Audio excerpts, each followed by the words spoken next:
Olá, meus queridos, minhas queridas. Gostaria de continuar com você refletindo sobre esse tema importante. Minha família pode ser feliz. É o tema dessa série. Mas eu quero falar com você hoje sobre a administração dos conflitos familiares. São tantos, alguns maiores, mais exagerados, mas pequenas coisas que nos roubam a paz e a alegria e o direito de ser feliz. Então eu quero que você escute o texto, um versículo de Lucas, capítulo 16, versículo 1, que diz: Disse Jesus também aos seus discípulos: havia um homem rico que tinha um administrador, e este lhe foi denunciado como quem estava a defraudar os seus bens. Percebe uma história que Jesus conta? Eu gostaria que a gente pensasse exatamente na administração dos conflitos familiares, olhando para esse texto. O texto fala de três personagens, ou três situações importantes. O homem rico é Deus.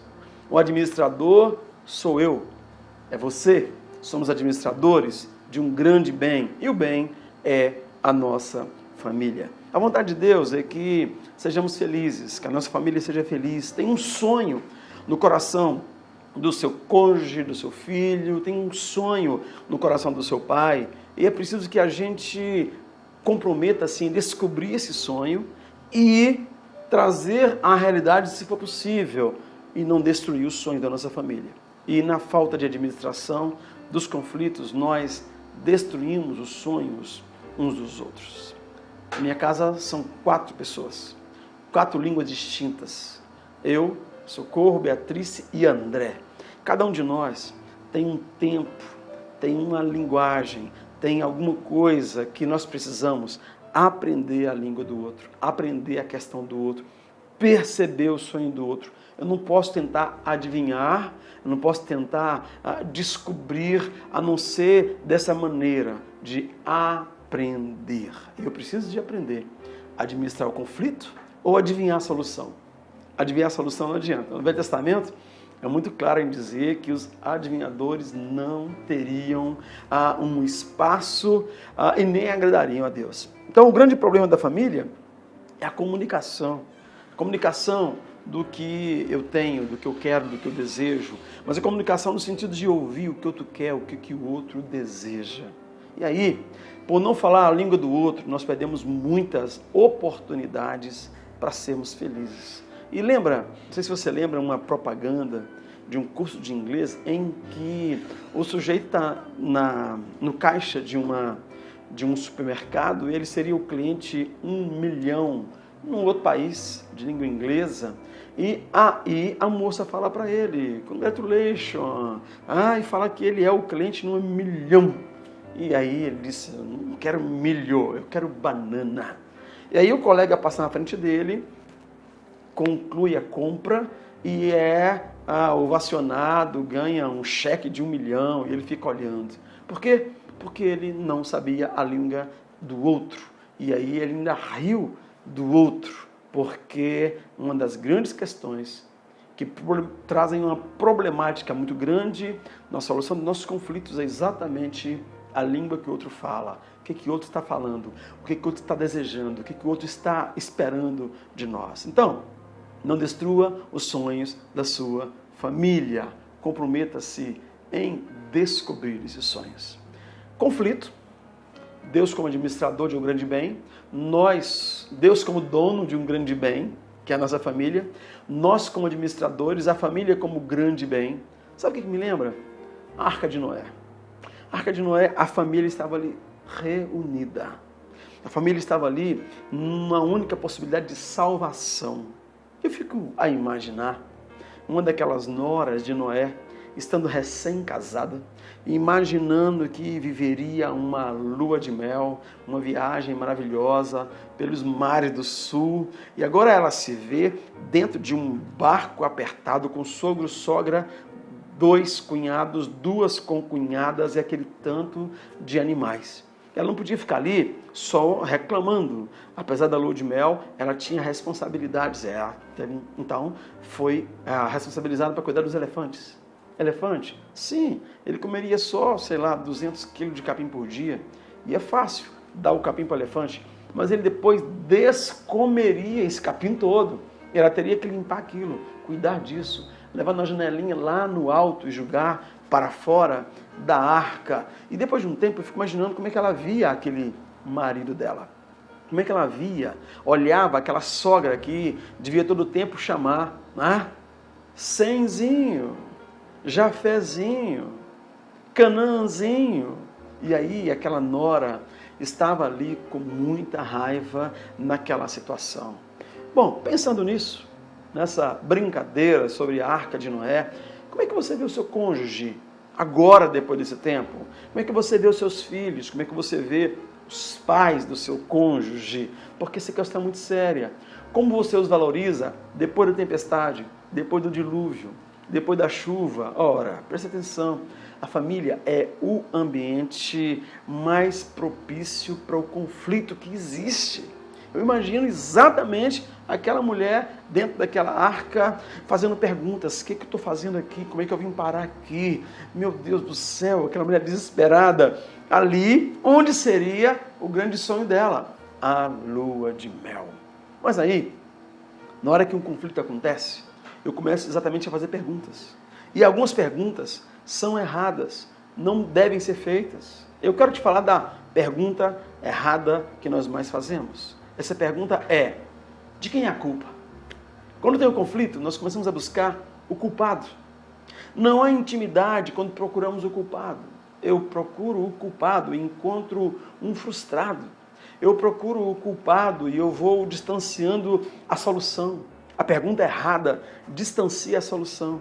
E na solução de conflitos dentro da família, eu preciso de repensar isso. Que tipo de pergunta que eu estou fazendo? Lembra quando a mãe pergunta para o menino assim: por que você derramou o café no sofá? Por que você derramou o leite no tapete? Perguntas que não têm que ser feitas.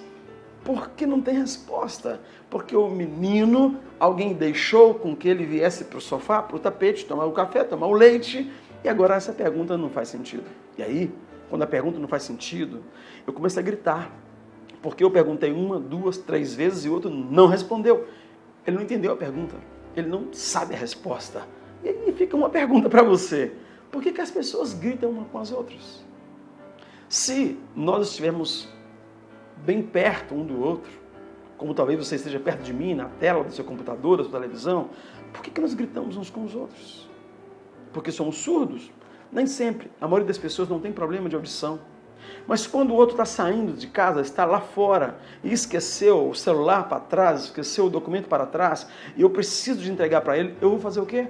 Eu vou gritar: ô fulano, ô amor, meu filho. Eu grito: por favor, volte, esqueceu. Eu gritei porque ele está longe. E quando eu grito com alguém que está a um palmo, com o ouvido a um palmo da minha boca, por que eu grito? Pelo mesmo motivo, o coração está longe. E aí nós gritamos uns com os outros. E quem procura o culpado encontra um frustrado. Eu tenho outra pergunta para fazer. A primeira é: por que a gente grita uns com os outros? E eu tenho a resposta, tá? Eu não estou te fazendo pergunta para você ficar pressionado, não. A outra pergunta é: o que é frustração? Porque quem procura o culpado encontra um frustrado. O que é frustração? Frustração, meu amigo, minha amiga, é uma bobagem que eu coloquei na minha cabeça.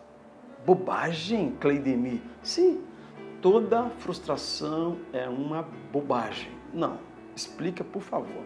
É uma bobagem que eu coloquei na minha mente como se fosse algo muito importante. Para mim, é muito importante. Desceu para o meu coração como algo muito importante. Quando eu percebo que para o outro era só uma bobagem, ou seja, o outro não valoriza, não percebe, não reconhece o quanto aquilo era importante para mim, eu, na minha cabeça, sofro muito, porque o meu coração, mesmo percebendo agora que para o outro aquilo é uma bobagem, eu sofro muito com isso. Deixa eu te contar uma história minha. Recém-casado, eu fui na cidadezinha, na fazenda, na casa onde a minha esposa passou toda a infância, a adolescência dela, até vir para a cidade onde nos conhecemos e nos casamos. Muitos anos, décadas sem ir lá. Tinha um hábito entre os meninos, na época dela, que era nas manhãs de frio, subir as montanhas e até uma árvore chamada pitadeira, ou canudo de pito, para colher um mel delicioso que aquela árvore dava, que combinado com o orvalho ficava nas manhãs de frio naquele lugar. Quando chegamos lá, depois de casados, poucos dias depois de casados, era muito importante para ela ir lá de novo, rever coisas tão deliciosas na história dela, na vida dela, na lembrança dela. Mas eu, moleque de apartamento, que cresci na cidade, sábado de manhã, com o frio que fazia ali, eu queria coberta, eu queria cama, e ela queria subir as montanhas para me mostrar algo tão importante para ela. Eu não fui. E ela ficou frustrada. O que para ela era tão importante, para mim era uma bobagem. Eu perdi meu fim de semana, eu perdi a oportunidade de ser alguém muito especial na vida dela. Se eu tivesse atentado, se eu conhecesse a linguagem dela, se eu soubesse o quanto aquilo era importante para ela, se eu me adiantasse, subisse mais cedo, trouxesse o mel da pitadeira para ela, eu ia ganhar pontos para 10 anos. Eu estou aqui 25 anos depois lembrando de que eu tratei algo que para ela era muito importante como se fosse uma bobagem. Bom, se de quem é a culpa é a pergunta errada, qual é a pergunta certa? A pergunta certa é: qual é a solução? Derramou leite no tapete. Qual é a solução? Essa pergunta atrai-nos para o triângulo da intimidade. No triângulo da intimidade, nós temos respeito, confiança e admiração. Essas três coisas, de maneira equilibrada, vão gerar um amor que gera fruto em várias gerações adiante. Um amor que nos ensina a administrar os conflitos. O texto lido fala que um homem rico soube que o administrador dos seus bens estava fraudando, usando de maneira irresponsável os bens daquele homem.